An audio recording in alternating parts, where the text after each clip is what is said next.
Hi, everybody. Thank you for joining me today. I hope you guys are doing great.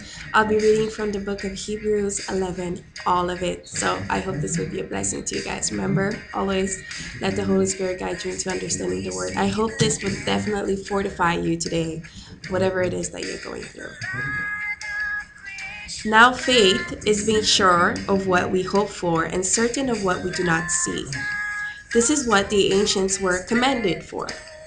By faith, we understand that the universe was formed at God's command, so that what is seen was not made out of what was visible. By faith, Abel offered God a better sacrifice than Cain did. By faith, he was commended as a righteous man when God spoke well of his offerings. And by faith, he still speaks even though he is dead.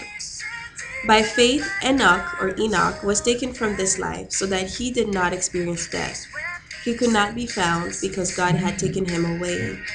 For before he was taken, he was commended as one who pleased God. And without faith, it is impossible to please God because anyone who comes to him must believe that he exists and that he rewards those who earnestly seek him. By faith, Noah, when warned about things not yet seen, in holy fear built an ark to save his family. By his faith, he condemned the world and became heir of the righteousness that comes by faith. By faith, Abraham, when called to go to a place he would later receive as his inheritance, obeyed and went, even though he did not know where he was going.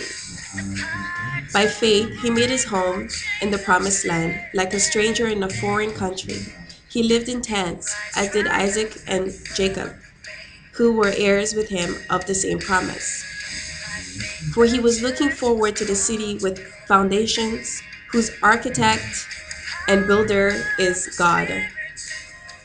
By faith, Abraham, even though he was past age, and Sarah herself was barren, was enabled to become a father because he considered him faithful who had made the promise. And so from this one man, and he as good as dead, came descendants as numerous as the stars in the sky and as countless as the sand on the seashore. All these people were still living by faith when they died. They did not receive the things promised. They only saw them and welcomed them from a distance. And they admitted that they were aliens and strangers on earth. People who say such things show that they are looking for a country of their own. If they had been thinking of the country they had left, they would have had opportunity to return. Instead, they were longing for a better country, a heavenly one. Therefore, God is not ashamed to be called their God, for he has prepared a city for them.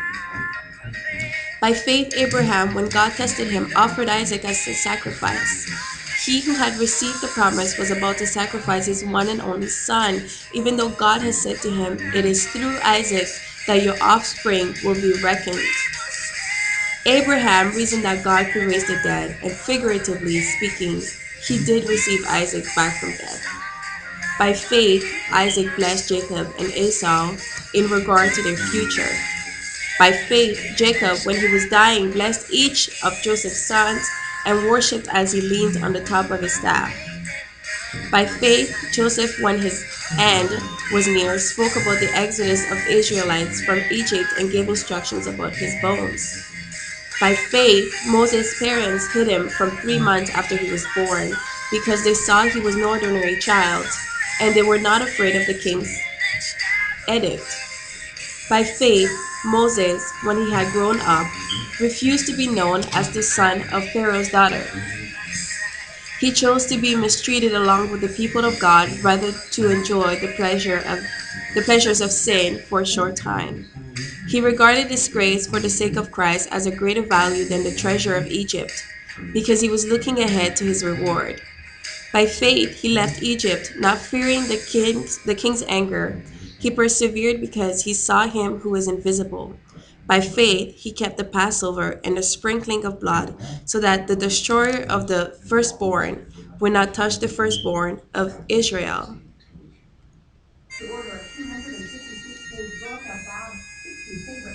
By faith the people passed through the Red Sea as on dry land, but when the Egyptians tried to do so, they were drowned. By faith, the walls of Jericho fell after the people had marched around them for 7 days. By faith, the prostitute Rahab, because she welcomed the spies, was not killed with those who were disobedient.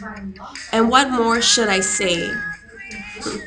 I do not have time to tell about Gideon, Barak, Samson, Jephthah, David, Samuel, and the prophets who through faith conquered kingdoms, administered justice, and gained what was promised, who shut the mouths of lions, quenched the fury of the flames, and escaped the edge of the sword, whose weakness was turned to strength, and who became powerful in battle and routed foreign armies.